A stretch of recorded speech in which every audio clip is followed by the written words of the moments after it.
Ok les gars, vous l'avez sûrement vu dans mes toutes premières vidéos YouTube et puis mes photos sur Instagram, j'ai eu une transformation vraiment énorme au niveau physique. Et dans cette vidéo, je vais vous expliquer comment j'ai fait parce qu'il y a plein de personnes qui me posent cette question sur Instagram. Bon déjà, ce qu'il faut comprendre et ce que j'ai compris assez rapidement, c'est que quand tu veux vendre un produit, il faut vraiment que le produit soit bien et soit intéressant dès le début. Parce que tu peux avoir un produit vraiment nul, si tu fais du marketing à gogo, ça ne sert à rien. Donc déjà, la première chose que j'ai compris, c'est qu'il faut travailler sur ton propre produit, c'est-à-dire ton apparence physique. Ok? Parce que ton apparence physique, elle va impacter en fait tout simplement, est-ce que tu vas avoir un grand taux d'attractivité par rapport aux autres personnes ou pas. Donc qui est-ce que tu vas attirer avec une belle, en tout cas un physique pas trop moche. Bien sûr, il faut le dire, les femmes, tu auras beaucoup plus de succès bien sûr avec les femmes. Tu n'auras pas besoin de courir après les femmes tous les jours pour avoir un rendez-vous. Et de deux, également les hommes autour de toi, tout simplement au niveau social, tu vas beaucoup plus te faire respecter parce que tu auras une carrure, un charisme un peu plus important. Ok? Donc déjà, qu'est-ce que j'ai fait concrètement pour changer physiquement? Alors pour devenir moins moche, la première chose que j'ai fait, c'est que j'ai travaillé mon cou. Ok, donc là, ça se voit peut-être pas, je ne sais pas si vous le voyez dans cette vidéo, mais mon cou, il est un tout petit peu plus développé, enfin beaucoup plus développé qu'à l'époque. Et alors, qu'est-ce que j'ai fait? Grosso modo, il y a deux exercices que je fais. Le cou, c'est en fait, si tu veux, un muscle qui est vraiment important au niveau de l'apparence. Parce que lorsque tu vois quelqu'un au loin, dans sa silhouette, les choses que tu vois principalement, c'est le cou, les trapèzes et les épaules. Donc si toi, tu as un petit cou, des petits trapèzes et des petites épaules, tu es déjà foutu et tu es déjà mort dans le game en fait. Donc ce que tu fais, c'est que tu travailles ton cou de manière à l'élargir. Ok, ça va te donner une mâchoire plus carrée, ça va te donner une impression d'un visage beaucoup plus alpha, beaucoup plus masculin, beaucoup plus testostéroné, si tu vois ce que je veux dire. Donc grosso modo, ce que tu fais, c'est quoi? C'est qu'il y a deux exercices pour travailler le cou. Donc en gros, tu as la partie le cou devant et tu as également la partie derrière. Donc bien sûr, n'y va pas comme un bourrin, vas-y très très très doucement au début. Ce n'est pas un conseil ce que je vous dis. Mais globalement, moi ce que j'ai fait, c'est que tu as un exercice qui est un peu con, c'est super bizarre à faire les gars, mais croyez-moi que ça va vraiment vous changer votre vie. C'est que tu fais des sortes de mouvements comme ça. Ok? Donc ça te permet de travailler le devant du cou. Après, au bout d'un moment, ce que tu fais, c'est que tu te couches sur un banc et tu appuies un petit peu comme ça avec la main pour faire un petit peu de pression. Et au bout d'un moment, quand vraiment tu as beaucoup d'expérience, etc., et que tu es vraiment suivi par un médecin, tu peux même mettre un petit peu du poids, tu vois. Encore une fois, vas-y mollo, le but, c'est pas d'avoir des problèmes au niveau du cou. Et tu as également les muscles derrière du cou, en fait, et c'est simplement, tu fais le mouvement inverse, une tension comme ça à l'inverse. Donc ça, les gars, déjà, ça va énormément changer votre physique. Ça peut paraître bizarre, mais faites-le pendant quelques semaines, quelques mois, et vraiment, vous allez avoir des résultats vraiment énormes. Ça va changer en fait la morphologie de ton visage, l'insertion ici avec la barbe, et puis l'insertion également avec les trapèzes. Donc ça, c'est un truc, franchement, ça change des vies, les gars. Croyez-moi ou pas, faites-le, vous verrez par vous-même. La deuxième chose que j'ai fait, c'est que j'ai également travaillé sur ma barbe. Pourquoi? Parce qu'une barbe, c'est vraiment un truc très très masculin. Bien sûr, c'est ce qui différencie aussi beaucoup les hommes des femmes. Donc en fait, quasi tous les trucs que tu vas retrouver chez un homme mais que tu ne vas pas retrouver chez une femme, c'est ce qui rend masculin et ce sur quoi tu vas vraiment te focaliser, tu vois. Donc bien sûr, une barbe, c'est vraiment important. Alors là, tu vas me dire, ouais, mais comment je fais pour avoir une barbe? Je suis un puceau de 13 ans, j'ai pas de poils. Ok, très simple. Il y a des choses, il y a des manières, il y a des solutions. Alors bien sûr, déjà, tu as les rollers. Donc ça marche un peu, oui et non. Deuxième chose qui marche très bien chez certaines personnes, mais alors là, attention les gars, moi je vous le dis, je ne suis pas responsable ou quoi que ce soit. Allez voir un médecin avant d'essayer ce truc-là, mais c'est le minoxidil. Moi j'ai aussi utilisé ce truc-là. Le minoxidil, en gros, c'est quoi? Si tu veux, c'est un médicament qui est utilisé pour vasodilater. Donc globalement, c'est une sorte de spray que tu mets sur ta barbe et ça va permettre en fait tout simplement de vasodilater, c'est-à-dire que les vaisseaux sanguins qui sont dans cette région-là, ils vont se dilater, ça va apporter plus entre guillemets de nutriments pour que le bulbe, en fait, si tu veux, que le poil y pousse. Ok? Donc voilà, ça c'est un truc qui marche très très bien chez beaucoup de personnes. Après, il y a aussi des personnes qui ne sont pas réceptifs. Donc déjà, si vous avez des problèmes de santé au niveau du cœur, oublie direct ce truc-là. Va déjà consulter ton médecin, etc. avant de prendre du minoxidil. 5%, je pense que c'est un truc bien. 5%, je crois que c'est 1 millilitre par jour, quelque chose comme ça. Bref, tu regarderas ça dans la description de ton produit. Mais vraiment, sans regarder un médecin, oublie ce truc-là, mec. Surtout si tu as des problèmes de cœur, oublie direct.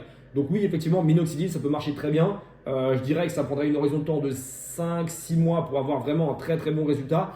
Mais ce que je suis sûr en tout cas, c'est que ça te change littéralement la vie, tu vois. Moi, je sais que mon visage, il a énormément changé depuis que j'ai une bonne barbe. Alors, ça ne fait pas tout, bien sûr, mais ça y contribue énormément. Ça fait beaucoup plus agressif, etc.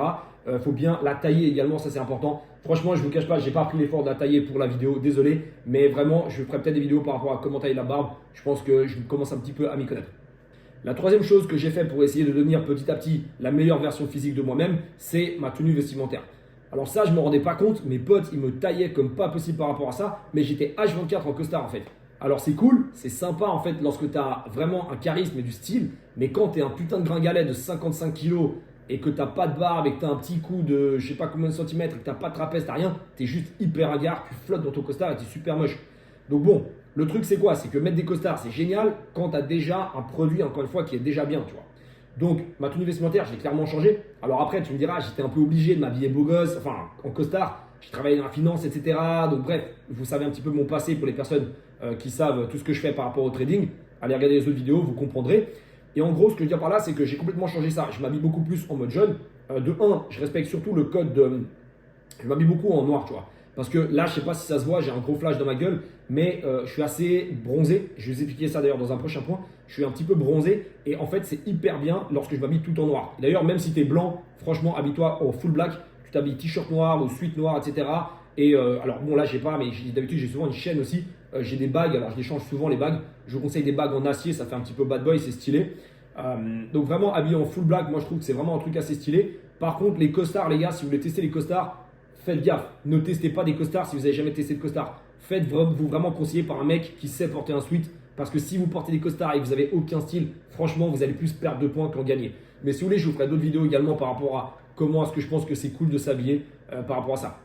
La quatrième chose que j'ai beaucoup fait, les gars, aussi, c'est de la musculation. Par contre, j'ai pas fait de la muscu comme tous les gars sur Internet. C'est que je me suis focalisé vraiment sur les trucs qui allaient rendre la personne beaucoup plus attractive. Et je me suis rendu compte, j'ai lu énormément d'études par rapport à ça. Ce qui attire énormément, encore une fois, les gars, je le répète, quand tu vois une personne au loin, c'est sa silhouette. Okay, donc la silhouette, qu'est-ce que c'est? C'est défini par ici, ton cou, l'insertion avec les trapèzes et les épaules. C'est principalement ça, tu vois. Donc je me suis focalisé sur ces trucs-là. Donc qu'est-ce que j'ai fait?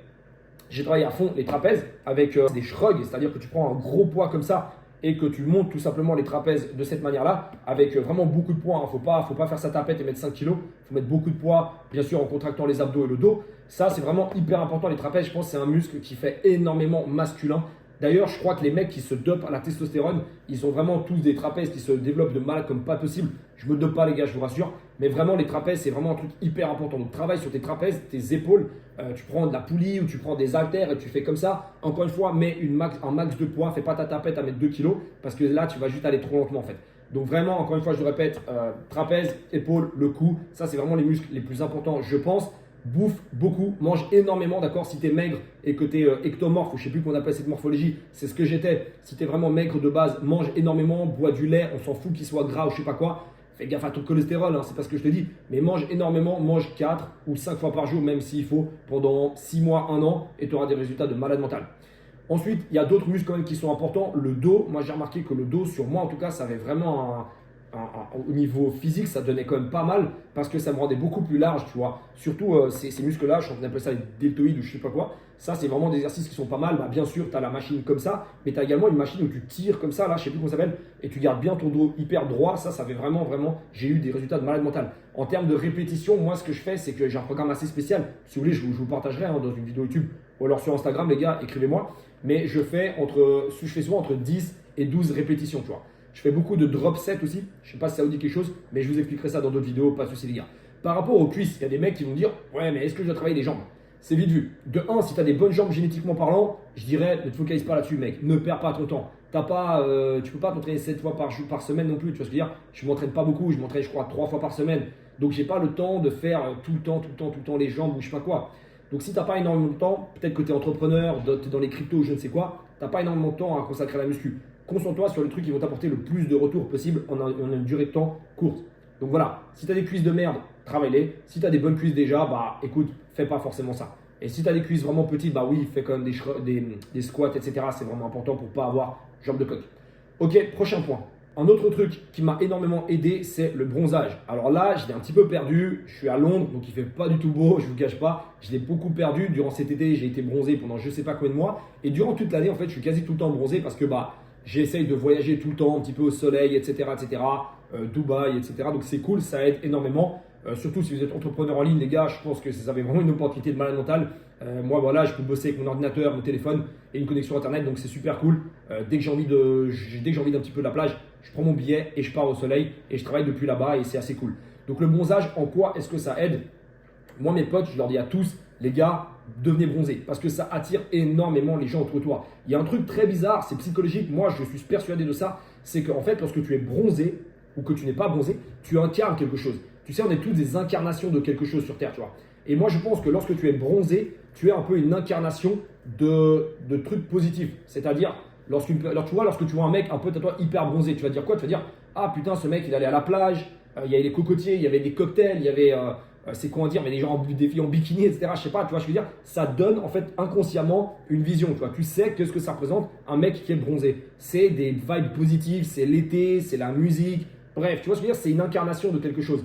Tandis que quand tu es blanc et tu es pâle comme, tu vois ce que je veux dire, et ben là, tu es l'incarnation de rien du tout, tu vois. Tu es une incarnation d'un mec qui habite dans une ville au pôle Nord, qui sort pas de chez lui. Tu vois ce que je veux dire? C'est assez bizarre, mais moi, je suis persuadé de cette théorie. Donc vraiment, si tu deviens bronzé, tu vas être un petit peu une incarnation d'un truc cool, tu vois. Donc c'est pour ça que moi, pour ma part, je fais, comme je dis, ma solution, c'est quoi? C'est que je voyage énormément dans les pays au soleil. Après, tu as des produits que tu peux utiliser. Bien sûr, il y a les solariums. Solarium, personnellement, j'en fais quasi jamais. Après, je pense que c'est pas trop mauvais. Donc, tu mets un petit peu de la crème, toutes ces conneries. Je pense que c'est pas trop mauvais. Donc, surtout, ça te donne une bonne mine, tu vois. Le truc, c'est que moi, j'ai un pote à moi qui a une grosse boîte dans la finance. Et je sais qu'à chaque fois qu'il a des gros rendez-vous avec des clients, il va faire des solariums quelques jours avant pour vraiment avoir une bonne mine. Et ça change tout, tu vois. Tu as confiance en toi-même, tu as une bonne mine, tu te regardes dans le miroir, tu es content de te regarder, tu vois. Tu as vraiment confiance en toi. Tandis que si tu es pâle, tu es blanc comme un, tu sais quoi, bah, tu n'as aucune confiance en toi, tu vois. Tu vas même pas closer ce putain de client. Donc c'est vraiment important de comprendre que ça va impacter toi-même et puis également l'incarnation que tu vas représenter par rapport aux autres. Après, il y a des produits pour avoir une bonne mine. Moi, j'utilisais un produit à l'époque, c'était L'Oréal. Alors, je ne sais plus c'est quoi le nom, les gars. Contactez-moi sur Instagram si vous voulez. C'était un produit qui était noir et orange. Si vous voulez, je vous retrouverai la référence. Ça marchait quand même pas mal. Ça donnait vraiment une bonne mine dès le matin. Ça, c'était assez cool. Mais je vous mettrai ça si vous voulez sur Instagram. Un autre point, le sixième chose qui m'a changé beaucoup physiquement, c'est ma coiffure. Donc, qu'est-ce que je faisais avant? Je ne comprenais pas du tout en fait qu'est-ce qui était esthétique dans un visage, tu vois. Il y a vraiment des études qui ont été faites par rapport à ça. Il y a des visages qui sont beaucoup plus attractifs que d'autres. Et encore une fois, quand je dis attractif, c'est par rapport aux femmes, mais c'est aussi par rapport aux gens autour de toi. Il y a des personnes que tu vas attirer plus parce que tu auras un peu plus de charisme, tu vois ce que je veux dire. Et en fait, ce que je me suis rendu compte, c'est que déjà, il y a des coiffures qui ne vont pas du tout, tu vois. Il faut être dans la tendance. Moi, j'ai un gros problème, c'est que quand j'étais jeune, je ne sais pas pourquoi, mais je laissais beaucoup pousser les cheveux ici. Ça faisait vraiment une grosse touffe comme ça. C'était dégueulasse. Ça te fait un visage vraiment rond. C'est affreux. Pareil, il y avait un autre truc, c'est que je mettais toujours mes cheveux de côté comme ça. Je sais pas, c'est une coiffure ça fait richto, etc. C'est cool, mais c'est vraiment pas vraiment ce qui est le plus esthétique pour moi en tout cas. Je pense que les mettre en arrière comme ça avec un dégradé, alors là il est un petit peu parti le dégradé, mais un dégradé assez haut, c'est quand même pas trop mal, tu vois ce que je veux dire. Donc vraiment, essaie de trouver la coiffure qui va le mieux pour toi, mais bien sûr que dégradé, ça reste quand même très très très esthétique chez beaucoup de gars. Les cheveux en arrière, ça reste aussi très esthétique. Un autre truc, c'est qu'il faut que pour moi en tout cas, je sais pas pour vous, mais ici j'essaie de faire assez carré. Tu vois, je demande à mon coiffeur de ne pas couper en hyper rond, mais plutôt un tout petit peu carré comme ça pour que ça fasse un peu militaire. Je crois avoir vu dans des études que ce qui est plus carré, etc., ça attire un peu plus l'œil. Enfin, au niveau c'est plus attractif. Donc je pense que c'est pas trop faux. C'est aussi pour ça que la mâchoire, quand tu tailles ta barbe, essaie de la tailler en mode pour que ça fasse vraiment une mâchoire carrée. Et d'ailleurs, tu poseras peut-être la question, mais alors pour la mâchoire, comment tu fais pour avoir une mâchoire plus carrée? Le mewing, ça marche quand même pas mal. Après, il y a des exercices, il y a des balles aussi que tu peux acheter, des sortes de chewing-gum spéciaux que tu peux trouver sur Amazon, etc., pour tout simplement travailler la mâchoire pour la rendre plus carrée. Après, bien sûr, comme je t'ai dit, la manière de tailler ta barbe, ça va énormément changer en fait tout simplement l'angle de la vision en fait tout simplement de ta mâchoire. Ça va donner une impression de mâchoire carrée et c'est ce que tu veux. Donc voilà les gars, c'était une vidéo un peu différente, mais je trouvais que c'était assez cool de vous partager ces trucs-là. Pas de jugement les gars, on n'est pas là pour devenir des mannequins je sais quoi, mais juste essayer de devenir la meilleure version physique de nous-mêmes. Donc si vous avez des questions, posez-les-moi en commentaire, sinon venez sur Instagram, albion-mac, j'essaierai de vous répondre au mieux. Et puis abonnez-vous à la chaîne les gars, likez la vidéo, partagez autour de vous et puis on se retrouve dans d'autres vidéos les gars, j'essaierai de faire d'autres vidéos dans ce sujet-là si ça vous intéresse. Ciao les amis.